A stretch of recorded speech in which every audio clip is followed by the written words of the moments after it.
Salut tout le monde et bienvenue dans un nouvel épisode du Bureau des Histoires.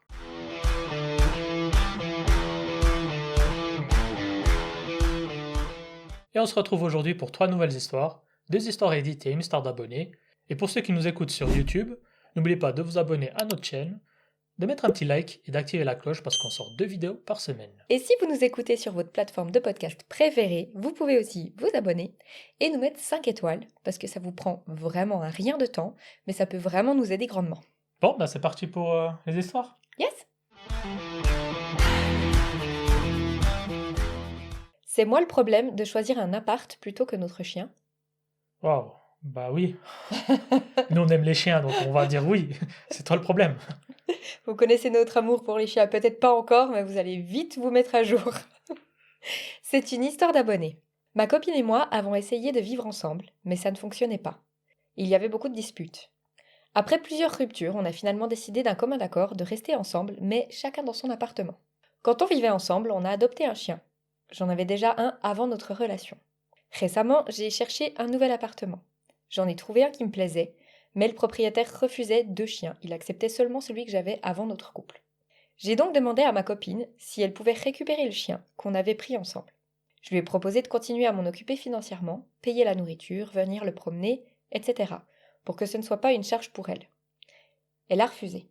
Elle ne comprend pas que je le prenne mal. Elle m'a expliqué qu'elle aurait préféré que j'aille vivre chez elle plutôt que de chercher un autre appartement. Alors je me demande, c'est moi le problème? Bah moi je suis désolé pour l'abonné, hein, mais oui c'est elle le problème. Bah oui, parce que en fait, t'as déjà un chien, tu prends un deuxième chien, que tu sois avec quelqu'un ou pas, voilà, t'as quand même pris un deuxième chien, c'est ta responsabilité. Et là, tu veux changer d'appartement.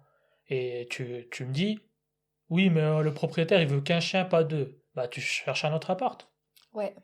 Bah là, je suis désolé, mais c'est vrai, comme on l'a dit au début, nous, on aime les chiens, donc moi, j'aurais du mal à abandonner un chien, même si elle va s'en occuper, elle le promène, elle paye sa partie, etc. Ok, mais en fait, le chien, il s'en fout de ce que tu payes. Le chien, il a envie que tu sois là. Bah oui. Et puis après, c'est aussi une responsabilité de prendre un chien dans un couple qui va déjà pas bien. Parce qu'elle a dit, il y a toujours eu beaucoup de disputes. Il y a eu plusieurs ruptures. Là, au milieu, tu rajoutes un chien. Tu sais qu'il y a un risque que ce chien devienne ta responsabilité.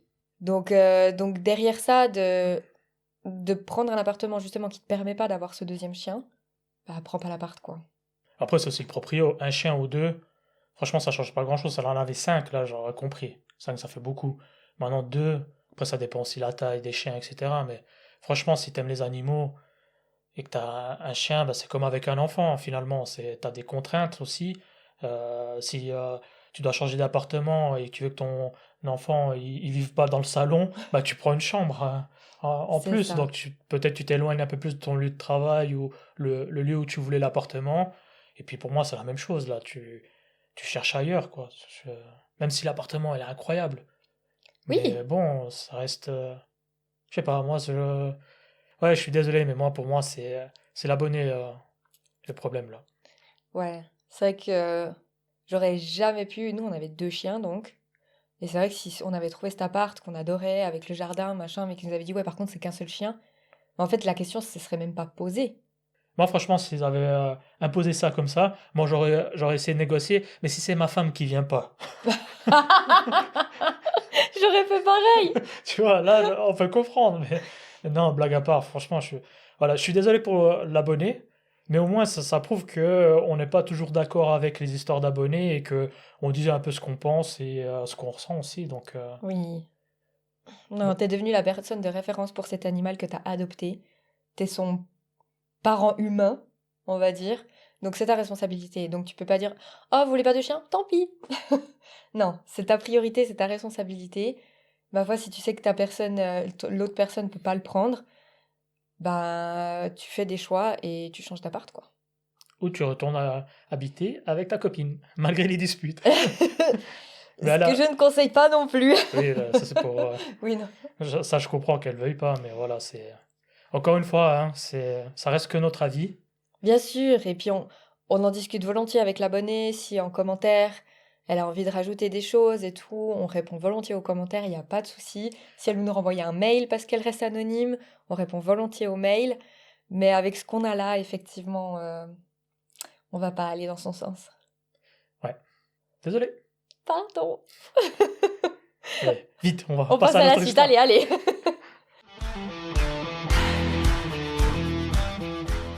C'est moi le problème de ne pas vouloir que ma femme prenne un café avec un collègue. Ça, c'est toujours le piège. Ah oui, bah c'est pour ça que j'ai choisi cette question-là. Alors, en soi, s'ils sont au travail, qu'ils prennent leur pause ensemble et qu'ils boivent un café ensemble, on s'en fout. S'ils se disent, ah, viens, en dehors du travail, on va aller se boire des cafés que les deux, c'est peut-être plus dérangeant. Donc, Ok, je réserve mon avis. ça marche. Voici l'histoire. Je suis un homme de 30 ans, marié à une femme de 38 ans. Il y a 2 jours, ma femme m'a demandé si ça me posait un problème qu'elle aille prendre un café ce week-end avec un collègue masculin, appelons-le Aaron. Elle a abordé le sujet calmement, très posément. Mais je pense qu'elle a tout de suite vu que ça me mettait mal à l'aise. Je lui ai dit honnêtement que ma réaction instinctive était non, je ne suis pas à l'aise avec ça. Et depuis, ça fait 2 jours qu'on se dispute sans arrêt. Son argument, c'est qu'elle n'est absolument pas attirée par lui, qu'elle le considère comme un ami, qu'il traverse une période compliquée au travail, qu'il risque de se faire licencier et qu'elle veut simplement être là pour lui. De mon côté, je trouve ça inapproprié, parce qu'elle ne le connaît pas si bien que ça. Parce qu'il sort tout juste d'une cure de désintoxication après une grosse consommation de stupéfiants. Et pour cette idée de se retrouver seul avec lui dans un moment où il est émotionnellement vulnérable, ça me met très mal à l'aise. Pour préciser, nous sommes tous les deux d'accord sur le fait d'avoir des amis du sexe opposé. J'ai 2 amis proches que je connais depuis avant même de rencontrer ma femme. Elle, son meilleur ami, est un homme qu'elle connaît depuis le lycée. Il y a toujours eu cette règle implicite. On ne passe pas du temps tête à tête avec une personne du sexe opposé que le conjoint n'a jamais rencontré ou qu'il n'a jamais parlé. Mais c'est un peu ça que je trouvais bizarre. De. Bah, invite-le chez toi, au pire, si tu veux le soutenir. Ouais. Le vrai problème, ce n'est pas que je ne fasse pas confiance à ma femme. Je lui fais confiance. Mais je ne fais pas confiance à Aaron. Il lui arrive régulièrement de la retenir 1 heure après le travail pour parler, ce qui l'empêche de rentrer à la maison auprès de moi et de nos 2 enfants. Il profite de sa gentillesse, de son incapacité à couper court à quelqu'un qui se confie. Ma femme est quelqu'un d'extrêmement bienveillante. Aaron, Aaron, Aaron. On t'aime déjà pas trop. Elle ne va pas interrompre quelqu'un en pleine confidence pour dire désolé, je dois y aller. Et j'ai peur qu'elle soit trop gentille avec lui. Aaron semble avoir décidé qu'elle allait devenir son soutien émotionnel. Pour moi, dans un mariage, ton premier soutien émotionnel, c'est ton conjoint.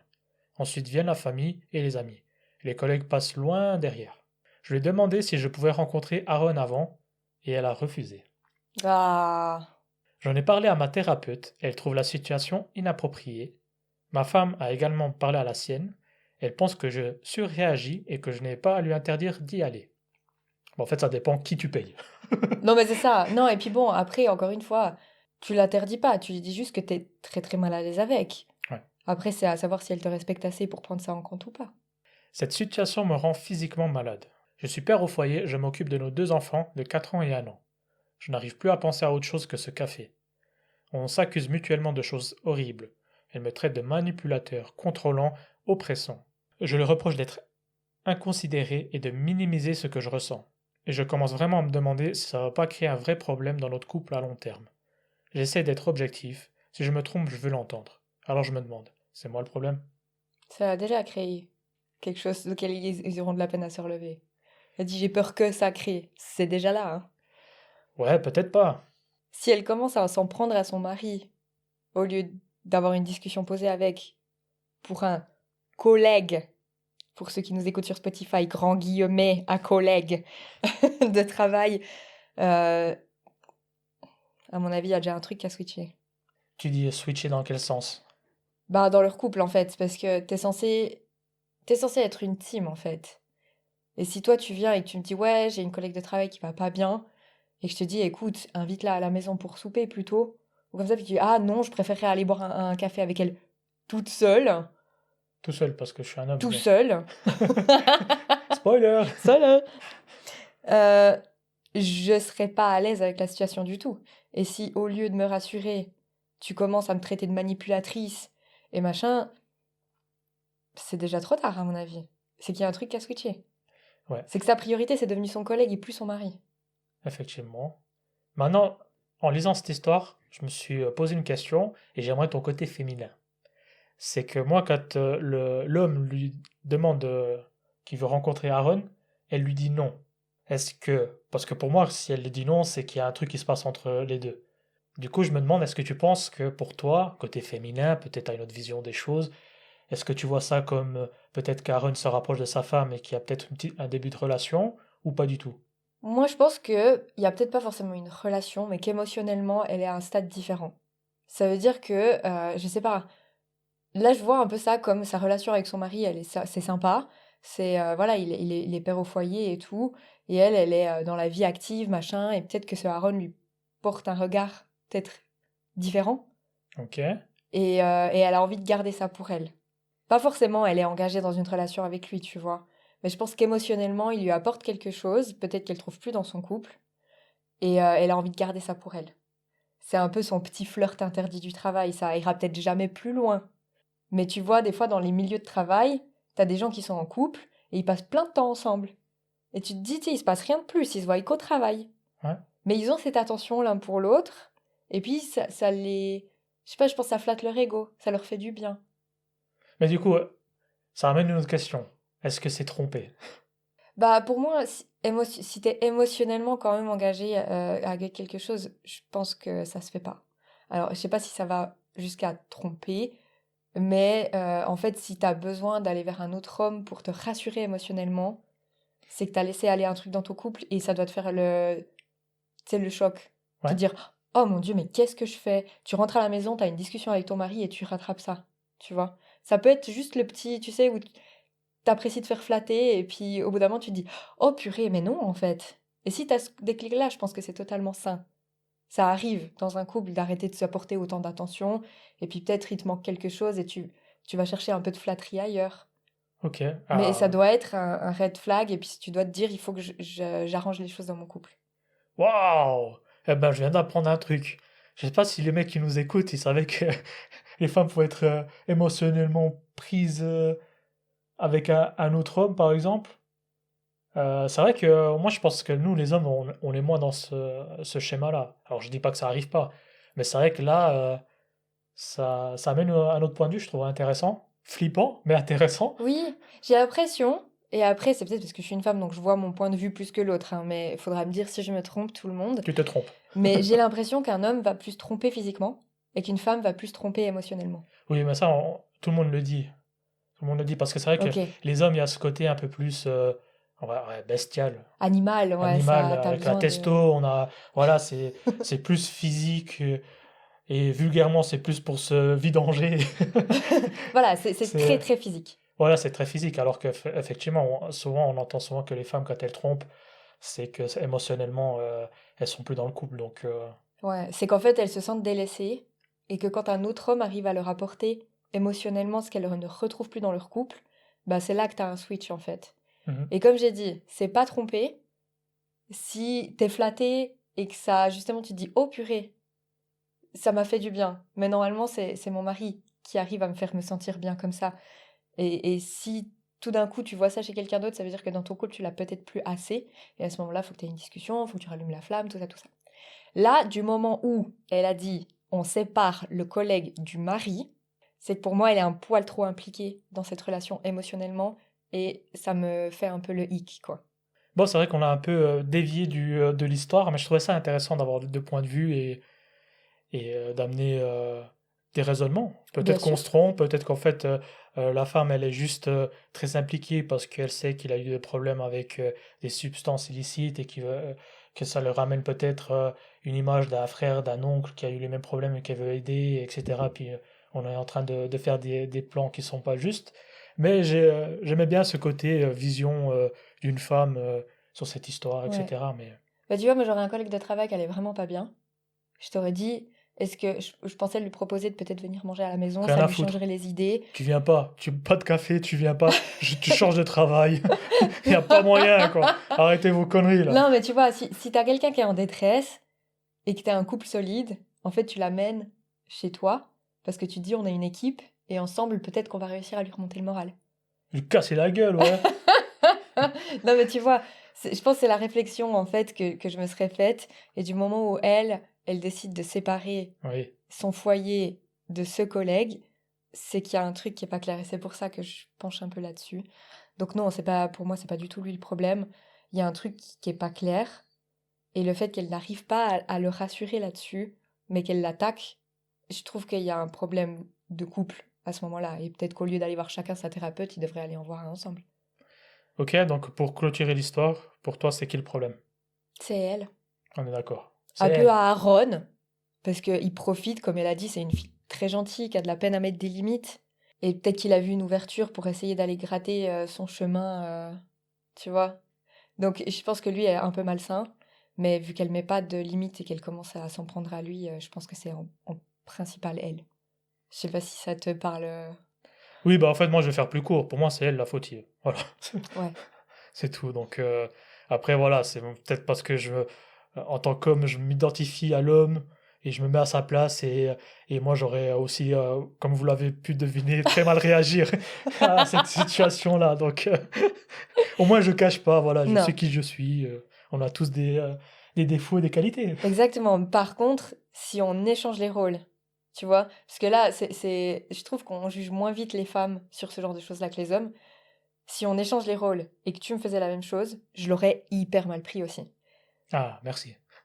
Non, non, ça aurait été un gros oh my god, il se passe un truc, tu vois. J'aurais pas laissé aller du tout non plus, Ok, pour te rassurer. merci.